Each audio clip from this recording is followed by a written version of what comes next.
Fala pessoal, beleza? Aqui é o Túlio Schomer do canal Resumo da Ópera. Estamos aqui fazendo o segundo vídeo da série sobre o livro O Evangelho segundo a Filosofia, disponível em todas as livrarias, é bom lembrar. E esse segundo vídeo a gente pretende iniciar um pouco a abordagem do que se trata no capítulo 2. O capítulo 2 usa como exemplo o filósofo Heráclito, e eu queria começar com uma pergunta para o Aurélio Schomer, que está aqui comigo, que é meu pai, já fiz a apresentação no outro vídeo. Qual que é a relação existente entre a filosofia de Heráclito e os ensinamentos de Jesus? Bom, Heráclito viveu em torno de 500 a.C. Se sabe muito pouco sobre ele, sobraram fragmentos do que ele escreveu, a biografia dele foi romanceada, digamos assim, né, em cima do pouco que se sabia, né, mas eram os primórdios da filosofia grega, e Heráclito criou a função do Logos. Logos do universo. O que é esse Logos? Logos de Deus, né?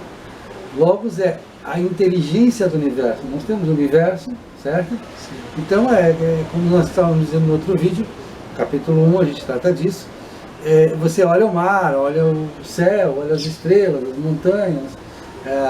Hoje você olha o Big Bang, as galáxias, os planetas, todos os sistemas, e você vê uma lógica por trás disso, uma inteligência. Então, Heráclito chama isso de Logos, a inteligência, que também vai ser chamada de verbo, o verbo, a língua que fala o universo. Sim. Isso depois vai passar para Platão, e depois de Platão vai ter um desenvolvimento nisso, a ideia de Deus e demiurgo, e vai chegar nos estoicos, que é a grande escola filosófica, principalmente entre os romanos.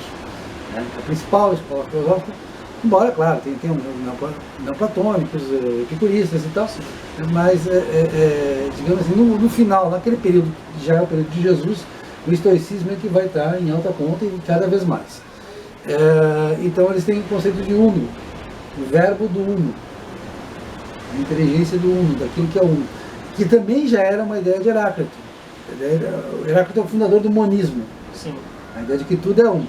Então pega aquela história de, não se entra duas vezes no mesmo rio. Não é que não se, o rio é o mesmo, as águas é que nunca são as mesmas. Sim.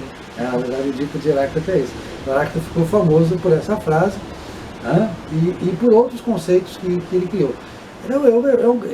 Eu diria que ele é o grande pai da filosofia grega, tal como nós conhecemos, e desenvolvedor, pioneiro, a partir do qual as outras escolas a maior parte das outras escolas filosóficas vão se desenvolver.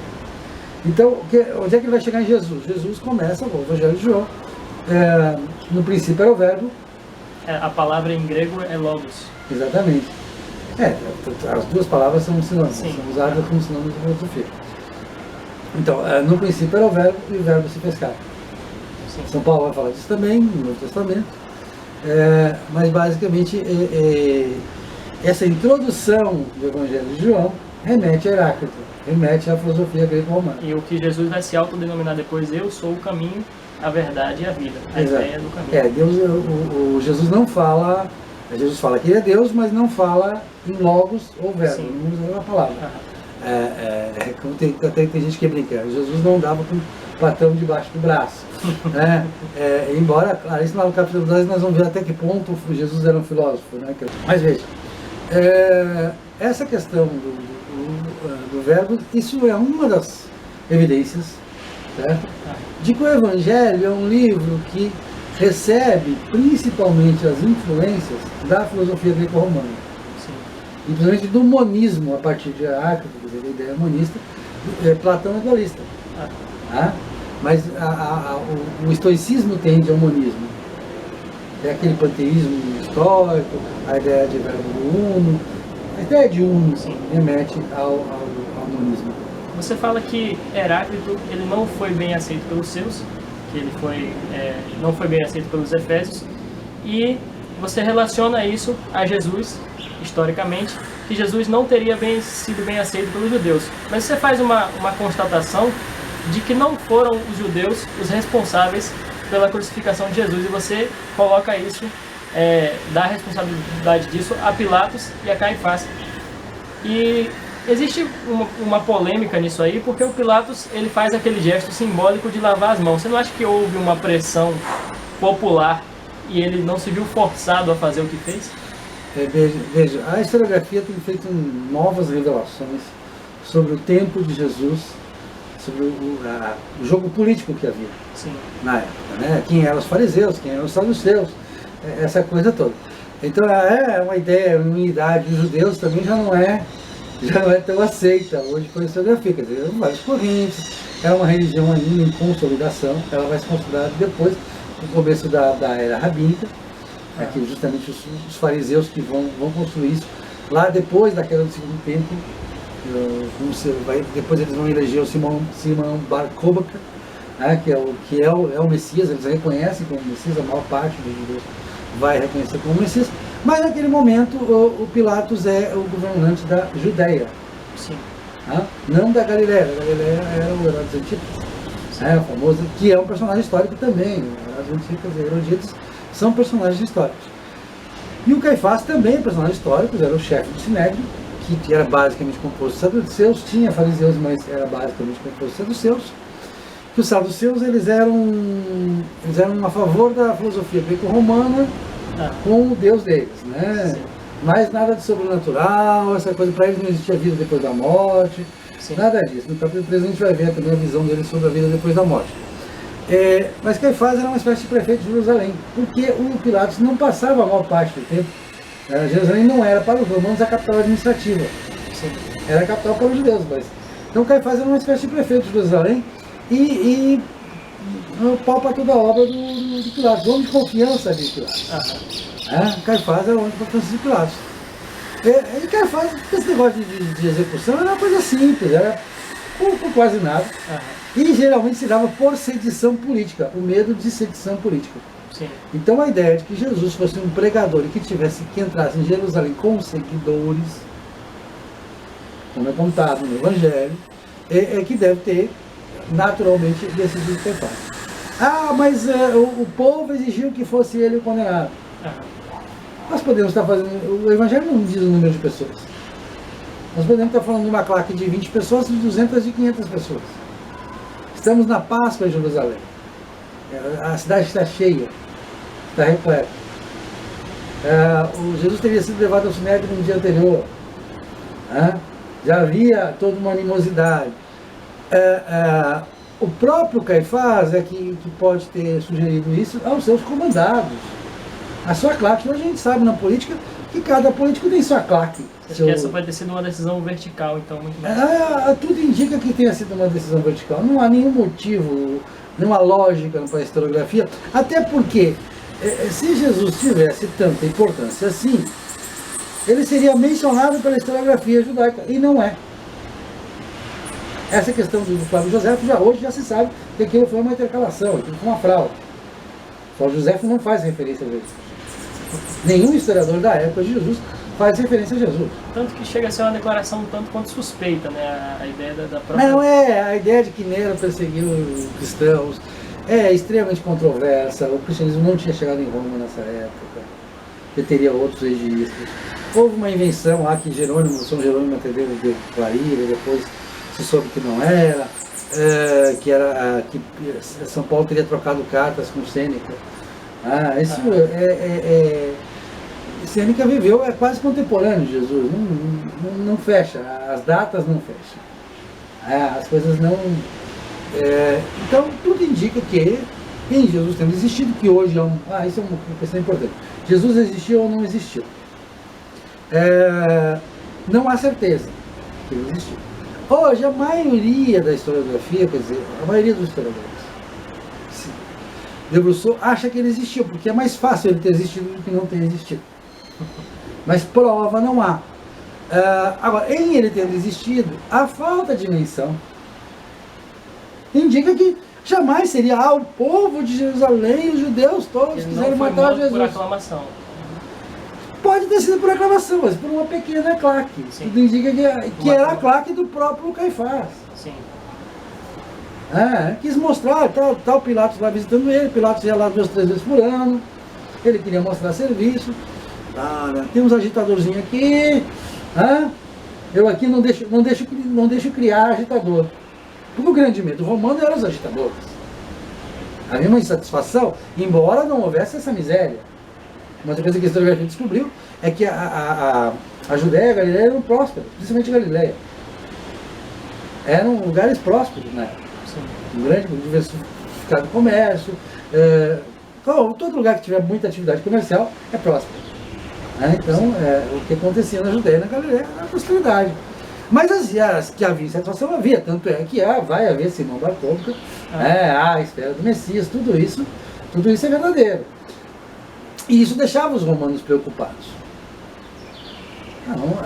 Obviamente que tudo que eles não queriam eram agitadores. E sobre essa questão do Jesus histórico, houve ou não houve um personagem na história chamado Jesus? Qual é a relevância de se discutir isso quando se analisa o Evangelho como um todo? Olha, o Evangelho segundo a filosofia. Para fins da filosofia, para fins da fé e da religião, que é os termos que eu abordo no livro, a historiografia entra como um acessório, entra como um pano de fundo, para compreender alguns conceitos, mas para fins de filosofia, fé e religião, é completamente irrelevante que Jesus tenha existido ou não. Eu digo no livro, para São Paulo Deus não falou de uma nuvem lá do céu, diretamente do céu, o trono entrou sua voz. Então, ele poderia ter feito isso. Aliás, isso foi uma heresia muito comum nos primeiros tempos. É só no século IV que se decide que Jesus não era uma aparição. Até o século III, muitos dos primeiros cristãos, acreditavam que Jesus era uma aparição. Ele não tinha um corpo físico. Então, para eles, Jesus não ter existido em carne e osso, tanto fazia. Claro que o dogma cristão, a partir de Nicéia, vai dizer, não, ele nasceu de uma virgem, foi assim assado, viveu tantos anos e tal, essa coisa toda. Porque tudo isso tem um significado. Sim. Vou falar mais disso no livro. No capítulo 8 eu trato da questão do significado da ressurreição da carne. Sim. No capítulo 3 também. Então tem uma importância muito grande na divulgação da mensagem. Agora, eu não perderia, como cristão, não perderia a fé se me dissesse que Jesus não existiu. Havia cristãos que não acreditavam na existência física de Jesus. Para efeito de Deus que transmitir sua mensagem, tanto faz ele fazer isso abrindo uma nuvem. Podia ser mais prático, inclusive, porque no Coliseu em Roma, numa apresentação, aparecido lá no meio do dia e tal, feito um leão voar e tal, todo mundo ia acreditar. A coisa não ia ter nem aquele problema que tem no Evangelho toda hora. No Evangelho de João tem toda hora, mas não estou acreditando que ele é Deus e tal, o pessoal duvida. O próprio Jesus fala disso, não, olha, se essa cidade de Betsaida aqui não acreditou. As manifestações de Deus no Antigo Testamento, elas têm um pouco mais de pirotecnia, né? Uma coisa mais convincente. Exato. Enfim, e não há relevância nenhuma nisso. Para o que se diga cristão, para o que se não diga cristão. Aí os ateus, mas se nós provarmos que Jesus existiu, não vai acontecer nada. Provar que Jesus não existiu não prova que Deus não existiu e não prova que o mais importante que isso. Eu acho que a questão central da pergunta, se Jesus existiu ou não existiu,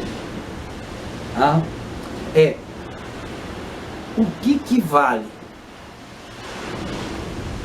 A Bíblia é a palavra de Deus ou não é?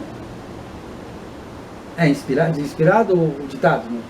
Existe essa discordância dentro do meio cristão. Mas, vamos lá. É Deus que escreveu o Evangelho, como escreveu toda a Bíblia. Ou então inspirou os seus autores. Ditou ou inspirou. Isso é a relevância. Então, vale o que está escrito.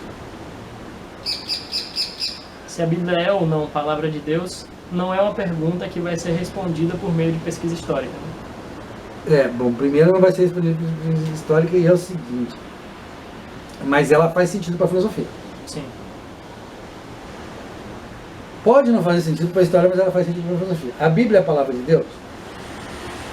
Vamos estabelecer isso em termos filosóficos. Mas isso eu acho que a gente pode tratar no programa seguinte. No próximo vídeo. No próximo vídeo, porque senão os vídeos ficam muito longos e ficam difíceis de acompanhar. Então, o capítulo 2 tem muito mais coisas, a gente tem Marcião, tem a diferença entre Deus, a diferença entre Deus de Israel, Deus do Antigo Testamento e Deus do Novo Testamento, do Evangelho. Então Todas as questões nós vamos tratar. Vamos deixar vocês na expectativa para saber sobre essas e outras questões que serão tocadas no próximo vídeo.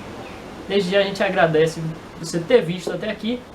Para nos ajudar, o que você pode fazer? Você pode curtir a nossa página do Facebook, que vai estar na descrição. Você vai dar o seu like no vídeo, compartilhá-lo nas redes sociais, o mais importante, e também se inscrever no canal para ficar por dentro de todos os vídeos que forem lançados. E comprar o livro. E comprar o livro.